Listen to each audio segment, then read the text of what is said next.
Los primeros planos, aquellos primeros planos de Ostende, se realizaron aquí, en la estancia La Raquel, en Castelli. Abarcaba avenidas, diagonales, reservas para edificios públicos, estación de ferrocarril, extensos terrenos para cementerios, corralón municipal, parques públicos, plazas y plazoletas y una avenida central de 100 metros de ancho que remataba en una zona balnearia de traza focal denominada hemiciclo, donde se proyectaba la concentración de hoteles y grandes edificios turísticos.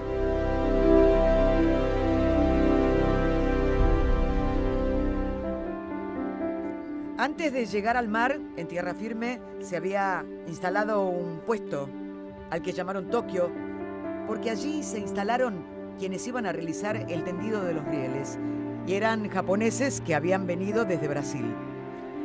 Ese tendido de rieles que se iba a realizar iba a permitir llegar hasta la playa de manera más cómoda y sin inconvenientes.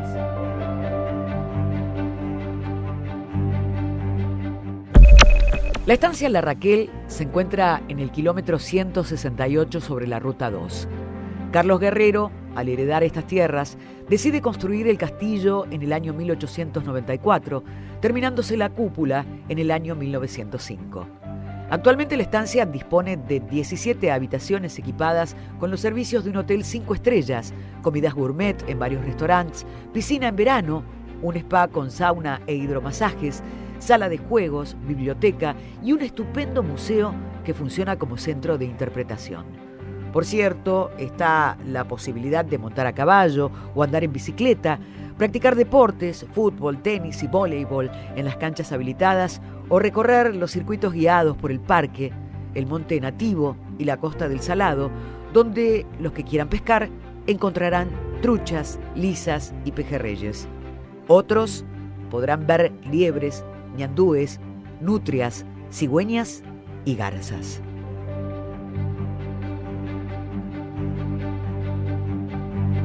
Aquí se realizó el primer asentamiento industrial de la cuenca del Salado. En 1910, los tambos ganaron varios premios por la fabricación de quesos. Felicitas Guerrero no conoció este castillo. Su construcción se realizó después de su muerte.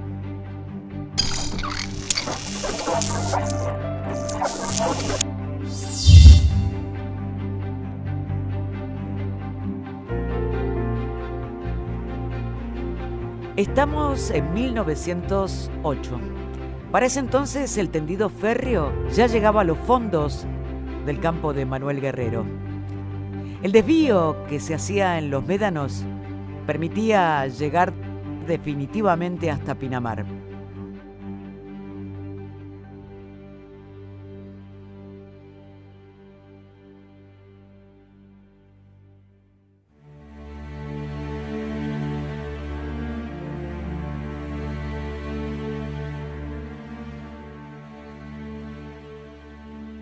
Si la historia de Ostende puede contarse a partir del viejo hotel, la historia de estas tierras puede contarse a partir de Jorge Bunge, su mentor, su fundador, su impulsor.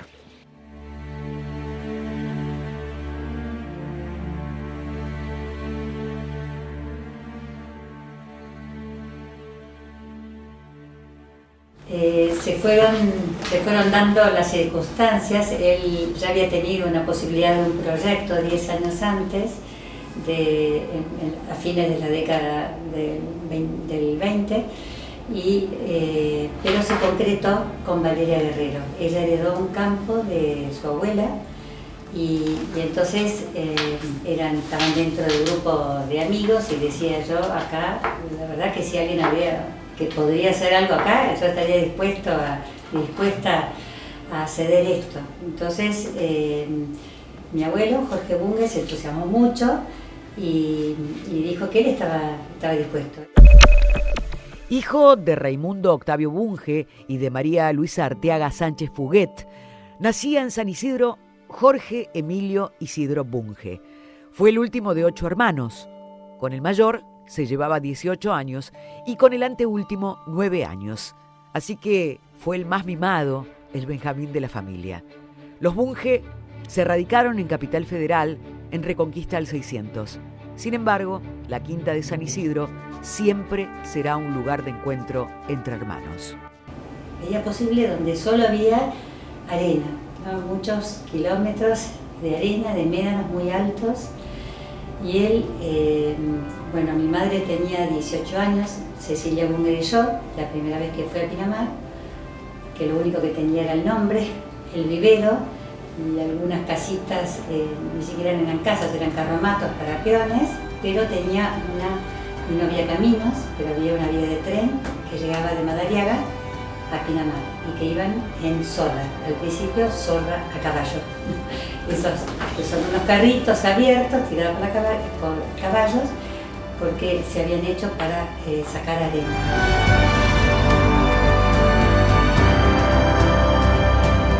Mi abuelo en eso vio una oportunidad, una posibilidad con esta conveniencia con Valeria Guerrero, que era la dueña.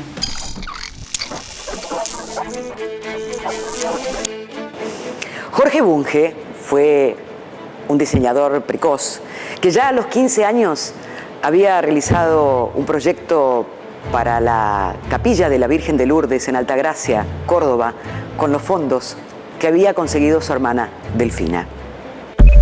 En 1908 ingresa en la Escuela de Arquitectura y logra una beca para estudiar en Alemania, lo que marcaría su trayectoria para siempre. Es así que entre 1913 y 1915 realiza sus estudios en la consagrada Real Politécnica de Múnich, siendo, al graduarse, el primer urbanista profesional de Argentina. Allí fue discípulo destacado del arquitecto Teodoro Fischer, quien era una de las personalidades de la época como referente de la concepción Ciudades del Futuro y había participado de las remodelaciones de Berlín, Bolonia y Ormuz, entre otras. Jorge Bunge conocía a Valeria Guerrero porque estaba, además de dentro del grupo de sus amistades, él era primo segundo de la mujer de Héctor Guerrero. Entonces ya conocía a Cariló, ya conocía lo que había hecho Héctor Guerrero, de llegar con los árboles hasta la playa, con ese inmenso campo vecino a Pinamar. Y entonces ya tenía alguna muestra de lo que se había hecho. Y Valeria era la dueña de esos médanos, entonces con ella fue que empezó la sociedad. Fue fundamental, digamos. Valeria y Jorge Bunge comenzaron.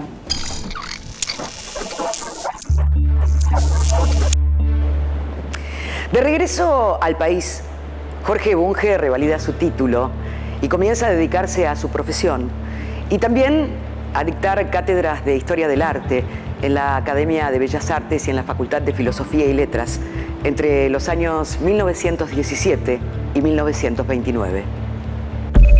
En 1919 se casó con Cecilia Fourbel Rigolot, pero el idilio dura muy poco, ya que su esposa muere 2 años después. Bunge queda viudo prematuramente y con una hija, Cecilia. Esta situación refuerza su carácter duro y serio, ya que en pocas veces volverá a hablar del hecho. Él se había quedado admirado del tamaño de los médanos que había en Pinamar, que algunos llegaban a los 40 metros. Ya vemos que al hacer los caminos y las calles, un poco, algunos hubo que rebajarlos porque no se podía sino construir una ciudad en medio de eso. Pero era una inmensidad tan grande que a él eso lo había fascinado. Pero lo que él tenía en su cabeza era ese desafío de hacer una villa balnearia. En ese momento no se podía hablar de ciudad jardín, como lo llamamos nosotros. Él hablaba de la playa verde, ¿no? Que quería que hubiera mucho verde al lado del mar. Su primer suegro fue el fundador del Imperio Rigolot, con quien Jorge Bunge trabajaría aportando ciertas innovaciones para el sector y realizaría otros tantos negocios. A partir de ello, se instala como un fuerte conocedor del urbanismo y también todos lo admirarían por ser un gran visionario y un gran empresario. Quienes lo frecuentaban decían que nunca erraba en un diagnóstico o en un consejo. Y él con ese proyecto que tenía, que mi madre decía que iban a caballo, porque era la única manera que podían andar, y él decía, porque acá mi idea es hacer el golf, acá va a estar la iglesia, el centro comercial, él ya se imaginaba todo, era como que ya lo veía. Ya se había hecho de nombre y por eso en 1925 la familia Beloc lo contrata para generar la urbanización del balneario Claromecó de Tres Arroyos. Con los planos y las propuestas presentadas, el proyecto nunca se realiza porque se demora la llegada de un ramal del tren. Con la crisis de 1930 se frena totalmente. El destino quería que Bunge se encontrara con Pinamar. No obstante, en ese boceto para Claromecó ya estaban las ideas fuerza que aplicará más tarde.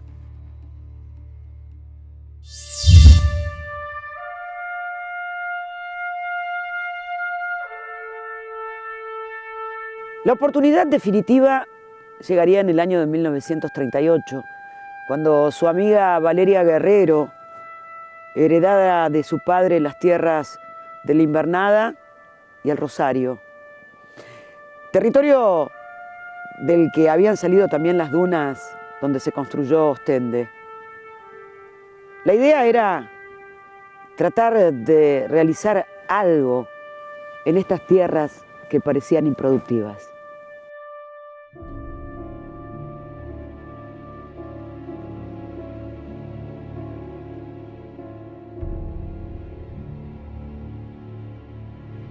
En su primera llegada a los campos de los Guerreros, Jorge Bunge sufre un encantamiento a primera vista.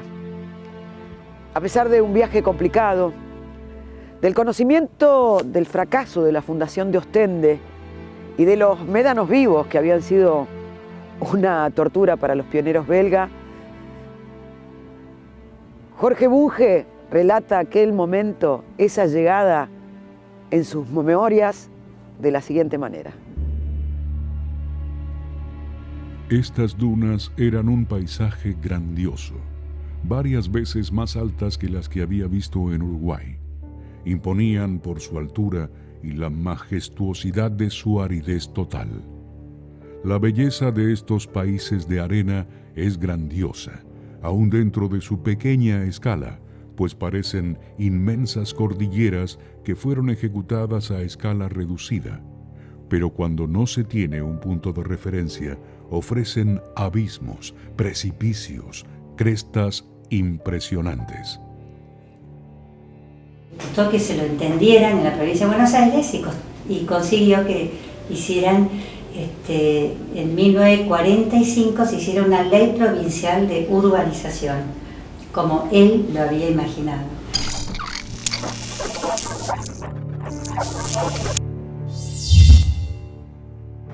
Lo primero que hizo Jorge Bunge fue instalar una carpa de trabajo aquí.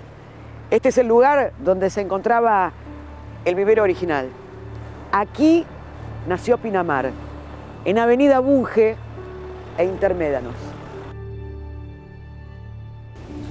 Pasaron los años y mi abuelo tuvo una sola hija, Cecilia Bunge de Yo, y ella, cuando murió mi abuelo y murió también su marido, papá, entonces quedó a cargo de Pinamar Sociedad Anónima.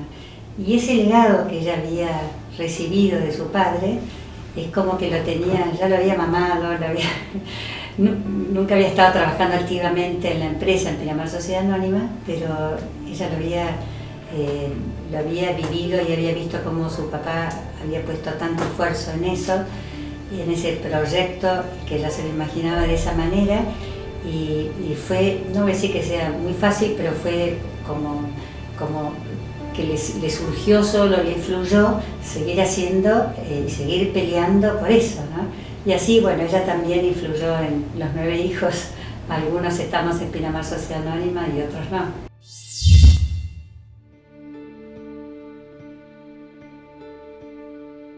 Después de muchas negociaciones, el contrato entre Valeria Guerrero y Jorge Bunge se firma el 8 de marzo de 1940.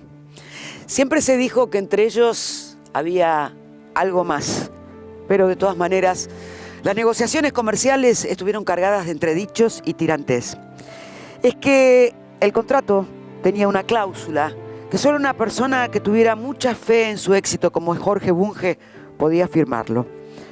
En el caso de que en 10 años, decía la cláusula, el balneario no resultase convocante, Valeria Guerrero se guardaba la atribución de pedir la devolución de las tierras. Pero en 1950, el balneario estaba en pujante crecimiento. O sea, fue un desafío en el que él puso su alma, corazón y vida y su cabeza. O sea, él buscaba también mucha gente, necesitaba mucha gente que quisiera hacer todo lo que hacía falta en Pinamar, desde, no sé, desde un matadero hasta lechero, el que vendía hielo, fábrica de baldosa, fábrica de tejas. Y cuando después la luz, cuando las cosas empezaban a funcionar, él ya se los dejaba, le dejaba al carpintero. Primero él traía al carpintero, cuando veía que funcionaba bien, que se quedara con la carpintería. No era tarea de él tener miles de empresas pequeñas, él estaba haciendo una ciudad, que es lo que hace Pinamar Sociedad Anónima.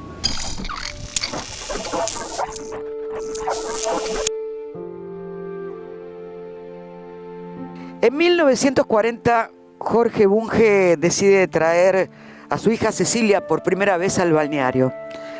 A partir de ese momento, tal vez producto de su crianza, se convertirá en una fervorosa defensora del proyecto. Al hablar sobre ese momento, Cecilia recuerda. Era 1940 y Pinamar no existía más que en los sueños de mi padre. Llegué a estas playas y quedé fascinada. Horas antes, habíamos cerrado las puertas de casa y habíamos salido rumbo a la estación de trenes de Constitución. Tomamos el que iba a General Madariaga. Allí nos esperaba una zorra tirada por caballos que por las vías nos dejó en medio de la nada. Dejamos el carro, subimos a un par de caballos y montamos hasta que los médanos nos dejaron ver el mar. Supe de inmediato que mi padre no se había equivocado. Sabía que ese balneario que había proyectado iba a ser especial. Quería que el verde se fusionara con las olas sin que la urbanización rompiera con esa armonía. Entre 1940 y 1944 el proyecto ya tiene un empuje definitivo. En 1941 se empieza con la tarea de fijación de las dunas, luego de haber logrado que los pinos sobrevivan en la arena y después de haber hallado la especie particular que permitía que la arena no se volase.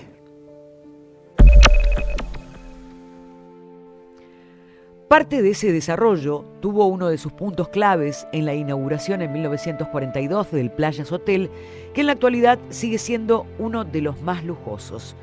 Bajo el nombre de Hotel Pinamar, abrió sus puertas el 6 de noviembre con todas las comodidades de la época. Desde Buenos Aires salía un ómnibus propiedad de Pinamar S.A., transportando gente que se entusiasmaba con el proyecto y pronto serían los primeros que construirían sus casas de veraneo. El 15 de julio de 1943, el Departamento de Geodesia de la provincia aprueba los planos enviados por Bunge como representante de Pinamar Sociedad Anónima Comercial Inmobiliaria. Allí se aclaraba que se trataba de una ciudad-jardín con médanos abruptos, lo que hacía necesario un avance zona por zona. Y un pionero es alguien con una capacidad de adaptarse a las dificultades, a los obstáculos. Hay una virtud nueva que yo conozco, nueva para mí, quiero decir el nombre, yo no conocía el nombre, resiliencia, ¿no?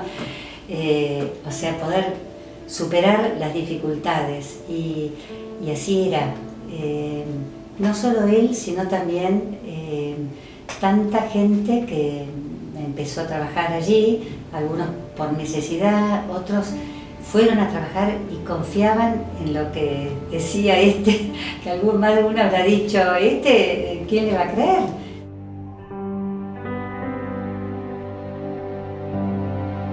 En 1944 se comienza a hacer realidad uno de los sueños de Bunge. Vialidad Nacional autoriza la creación de un camino que unirá la ciudad con la cabecera del partido, General Madariaga. Era lo que necesitaba la ciudad, necesitaba conectividad. Desde 1938, el Ruta 2 unía la capital federal con Mar del Plata y ya se había comenzado la Ruta 74 que unía Las Armas con General Madariaga.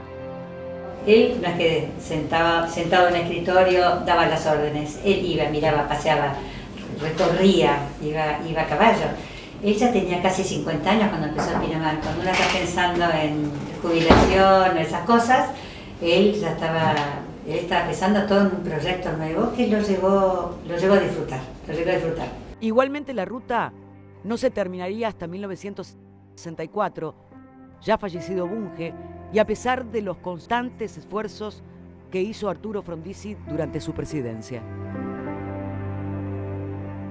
Como pionero y visionario que fue Jorge Bunge, en 1944 define un rasgo que marcaría la distinción de Pinamar. Los lotes se van a vender en particular y no a través de remates. La persona que se compra un terreno sabe que al lado no le van a hacer un edificio o enfrente no le van a hacer un restaurante ni un supermercado. No es que esté mal todo eso, pero el que busca una zona residencial busca una cierta paz, cosas que el que busca un edificio busca otra cosa, el que quiere ir al supermercado, hay lugares para hacerlo. En las actas de aquel tiempo puede leerse la justificación. Prestigiará a Pinamar y conferirá al loteo un carácter distinguido, acorde con las finalidades de la sociedad. Es que disfrutaba muchísimo la playa, le encantaba la playa, le encantaba el mar, le encantaba la vida social, o sea, le gustaba ir a tomar algo. Le gustaba recibir, o sea, también recibía mucho en su casa. Era una persona que, digamos, la vida, Dios le dio mucho y también pudo disfrutarlo y hacer disfrutar a mucha gente de esos dones que él recibió. El secreto de Pinamar, el encanto, lo que atrae a tanta gente, es esta urbanización que permite este crecimiento planificado, que permite que a todas las edades se la pueda pasar bien en Pinamar.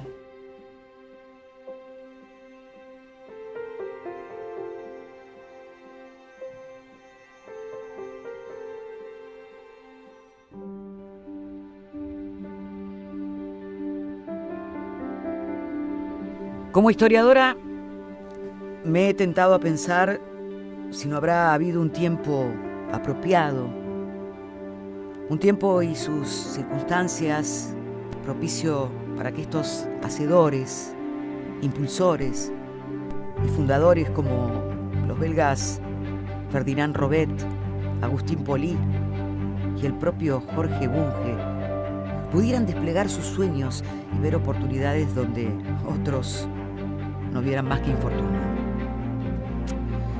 Camino y me pregunto si no habrá existido un momento mitológico, exacto, donde estos y otros titanes forjaran y construyeran tan infatigables visiones.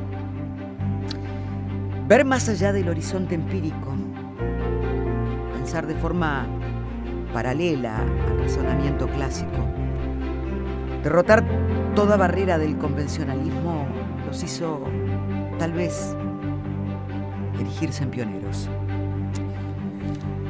Me pregunto muy de vez en cuando si la razón de sus vidas no habrá sido únicamente esa búsqueda impostergable.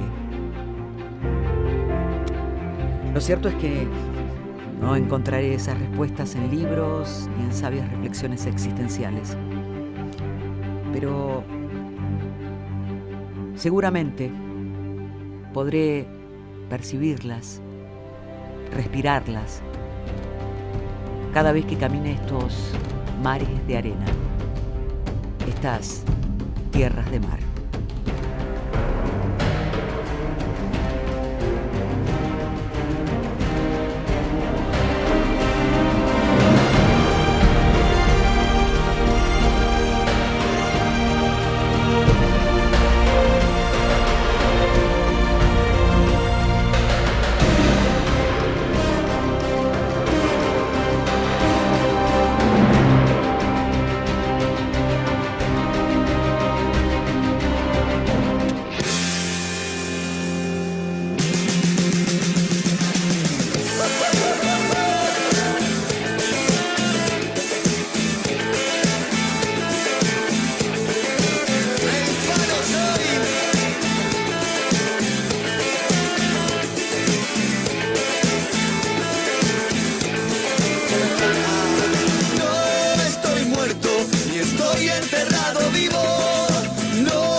Suelto el